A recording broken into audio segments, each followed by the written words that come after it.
దాని అడ్డు తప్పించి తర్వాత నీ పెళ్లి ఘనంగా జరిపిస్తాను. తప్పుకో. తప్పుకోరా ఆదిత్య. జరుగు ఆదిత్య, నేను చెప్పేది విను. అదేంటండి, నేను తప్పు చేస్తే చేయొచ్చు కానీ వీళ్ళ పెళ్లి జరిపించడం ఏంటి? జాతకాలు కలవలేదని తెలుసు కదా, చేస్తే జరిగే ప్రమాదం కూడా మీకు తెలుసు కదా. ఎలా చేస్తారు? నేను చచ్చిన ఈ పెళ్లి మాత్రం జరగనివ్వను.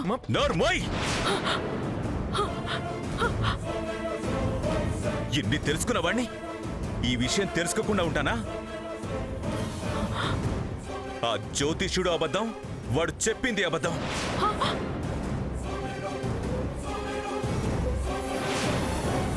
చచ్చేంతలోపు నిజం ఒప్పుకో. ఆ జ్యోతిష్యుడికి డబ్బులిచ్చి మ్యారేజ్ చేసింది నువ్వు కాదు. వాళ్ళ పెళ్ళైతే తులసి వాళ్ళ తల్లి చనిపోతుందని చెప్పి భయపెట్టి వాళ్ళ పెళ్లి జరగకుండా చేశావు. నిన్ను వదలరా ఆదిత్య, వదలు. నీకు దాని సంగతి తెలీదు. జరుగు ఆదిత్య. రావే, చెప్పేది రావే. నన్నెందుకంటే నన్ను నా చెల్లెల్ని వీణ్ణి తులసిని ఎవరు విడదలేరు. అయినా నీలాంటి పాపాత్మురాల్ని చంపి చిచ్చే నేను పాపం మూట కట్టుకోవడం ఎందుకు? పోవే పో. ఇక నువ్వు నా భార్యవి కాదు, వీడికి తల్లివి కూడా కాదు. ఈ ఇంట్లో నీకు చోటే లేదు. పో పోవే. జరుగు. పో బయటికి పో. పో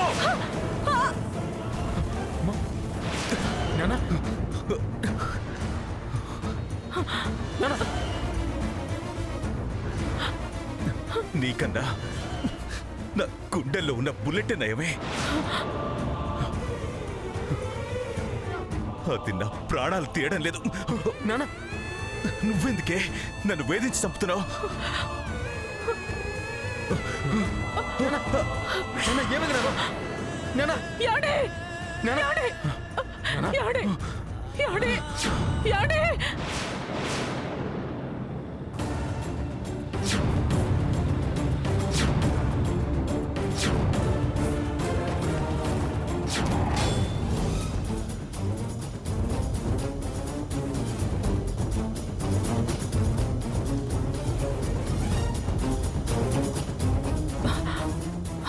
ఇదేంటి ఇలాంటి కల వచ్చింది? నిజంగా ఆయనకి ఒక్క నిజం తెలిస్తే జరిగేది ఇదేగా.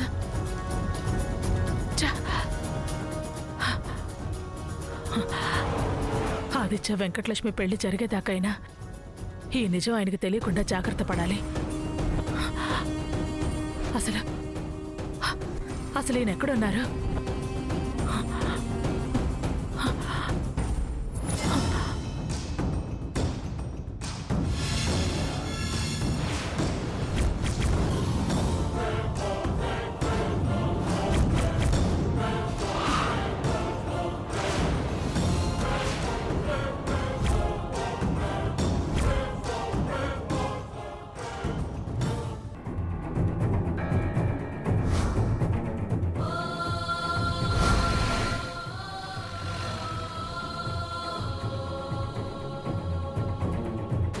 కొత్తగా ఏంటిది? కొత్త కొత్త మార్పులు చాలా వచ్చాయి, అందులో ఇదొకటి. ఈ మార్పు మంచిది కాదు. అయినా ఏమంత అవసరం వచ్చిందని తాగడం? గుండెలో బుల్లెట్ ఉంది కదా, నేను ఇబ్బంది పడ్డప్పుడు అది కలుక్కుమంటుంది. మనసుని కాస్త మత్తులో ముంచితే గుండె ఆరోగ్యంగా ఉంటుందని తాగమని డాక్టర్ చెప్పాడు. ఏ డాక్టర్ తాగమని చెప్పరు కానీ లేవండి. నా మీద ఒట్టే.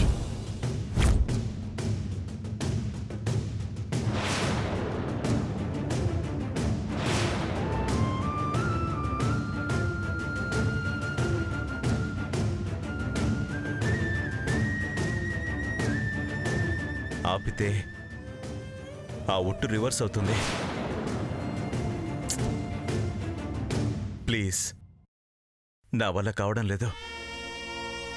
ఇటు కొడుక్కి అటు చెల్లెలకి దూరం అయ్యాను. నేనెందుకిలా మారానో నాకే అర్థం కావట్లేదు. చూడండి, మీ బాధ నేను అర్థం చేసుకోగలనా? కాస్త ఓపిక పడితే నిజానిజాలు అందరికీ మనమే చెప్పుకోవచ్చు. అంతేకాని మీరిలా చేస్తే నేను తట్టుకోలేను. నన్ను బాధపెట్టి మీరు మనశ్శాంతిగా ఉంటారా?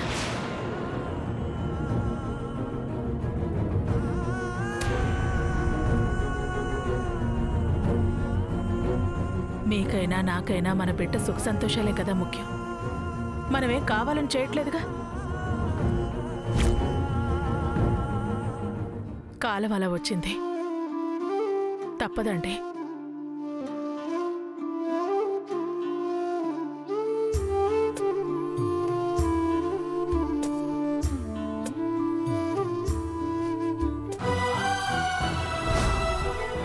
తానేంటో నాకు బాగా అర్థమైంది. అంత పెద్ద ఇష్యూ జరిగినా సైలెంట్ గా ఉన్నాడు. ఇంకా పెద్దదైతే పారిపోయే రకం అని క్లియర్ గా తెలిసిపోయింది.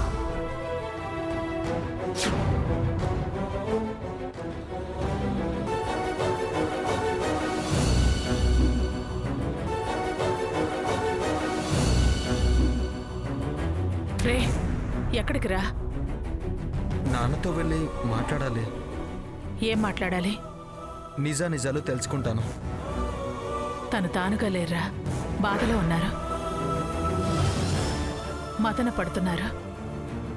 వెళ్ళి ఆయన అడిగి ఇంకా బాధ పెడతావా?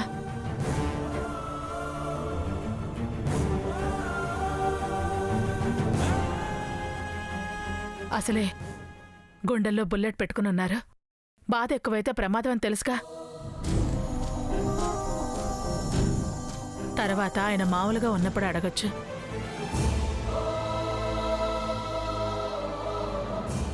వెళ్ళి పడుకో. వెళ్ళమ్మా.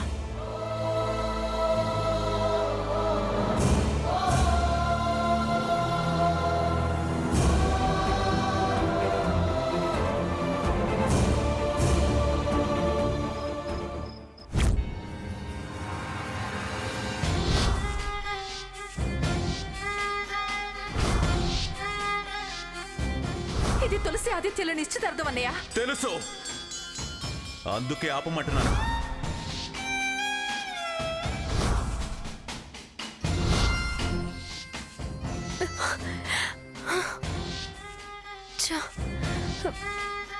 నేను కన్నీళ్ళు పెట్టుకోవడం ఏంటి? అమ్మని సంతోషంగా ఉంచాలి. నేనేం చేసినా అమ్మ సంతోషం కోసమే కదా. ఎలాగైనా జరిగిన దానికి తగ్గ ప్రాయశ్చిత్తం చేయాలి.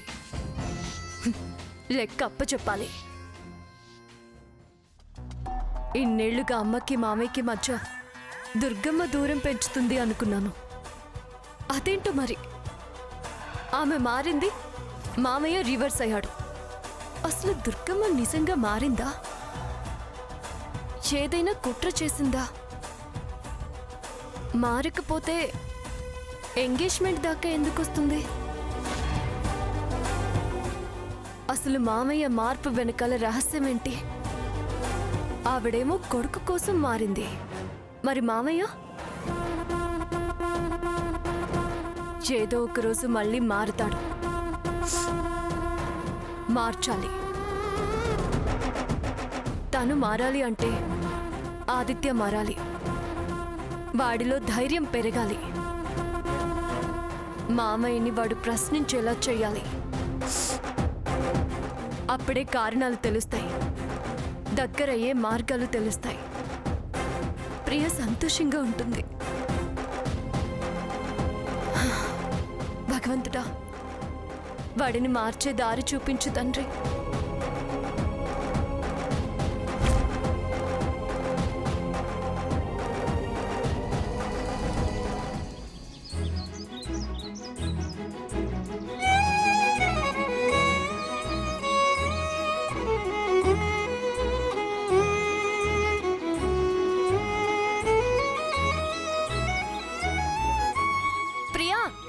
నేను పార్వతి ఆంటీ వాళ్ళ ఇంటికెళ్ళి అదేదో మందన్నావు కదా, దాని వివరాలు తెలుసుకొని శివాలయం దాకా వెళ్ళి చిగుర్లో చెక్క బెరడో తీసుకొస్తాను.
ఈ మొక్క కాదే.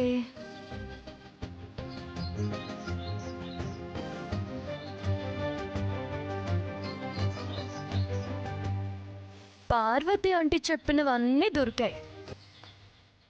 ఇంకి ఒక్క మొక్క దొరికితే చాలు.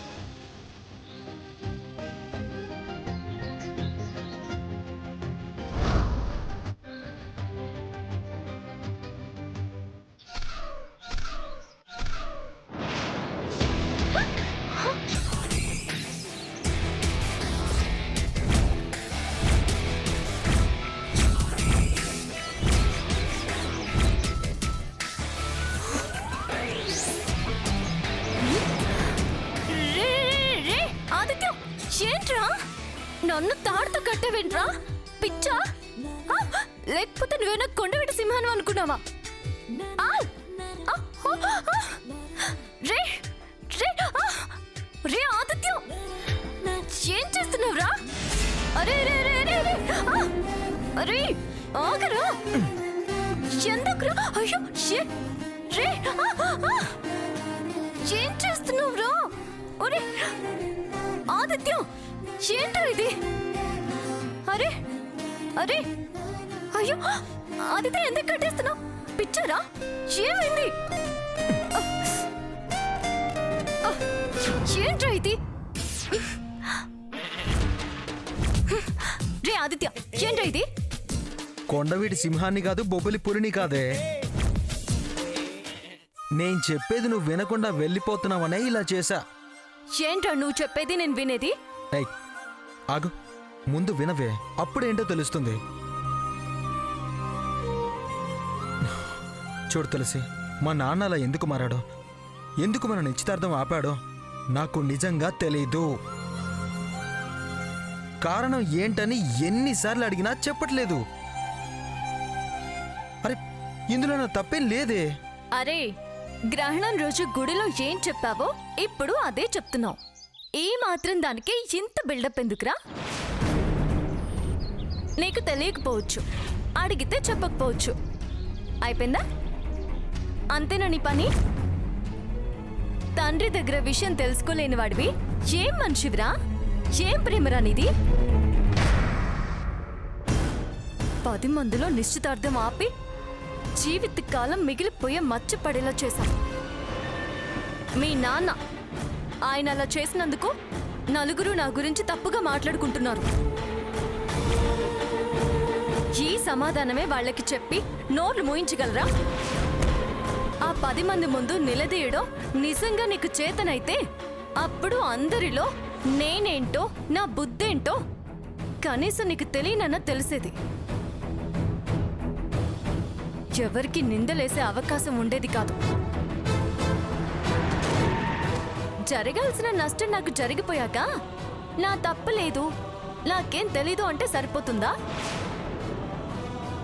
అయ్యో ఆడపిల్ల, దాని ఫ్యూచర్ ఏమవుతుందో అని మీ నాన్నతో ధైర్యంగా మాట్లాడలేని నీ ప్రేమకు ఏం విలువున్నట్టు?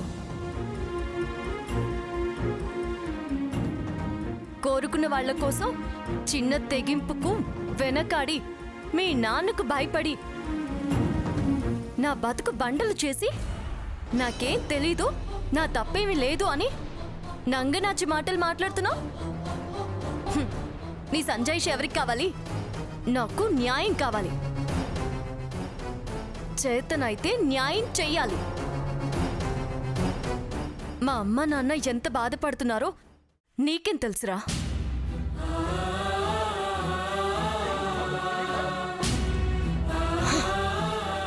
నువ్వు ప్రేమికుడివి, నీదొక సంజాయిషి.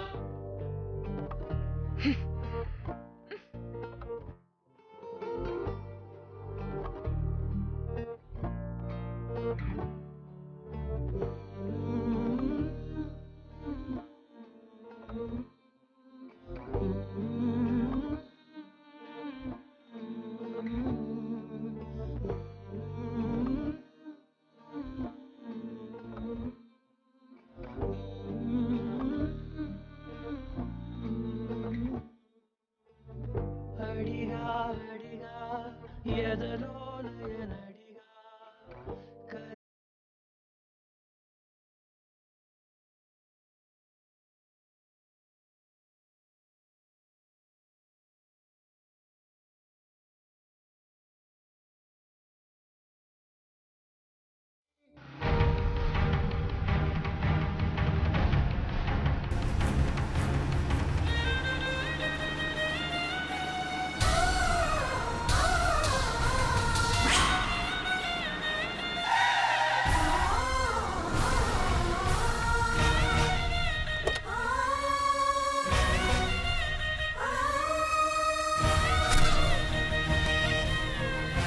నీతో ఒకసారి మాట్లాడాలన్నయ్య.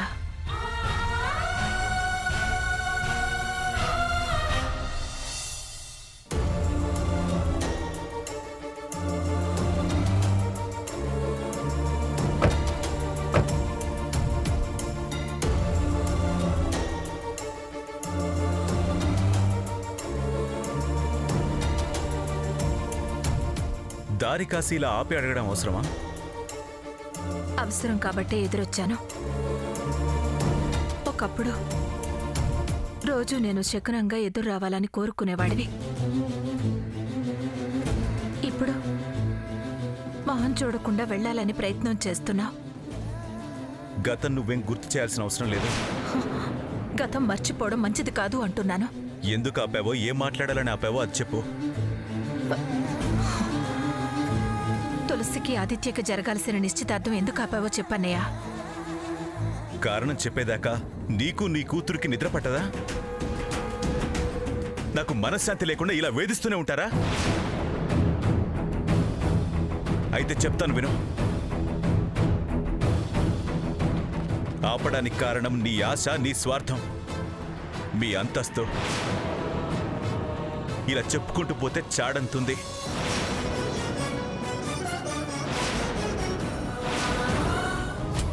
నా స్థాయి ఏంటి, మీ స్థాయి ఏంటి? నా ఉద్యోగం ఏంటి, మీ ఆయన ఉద్యోగం ఏంటి?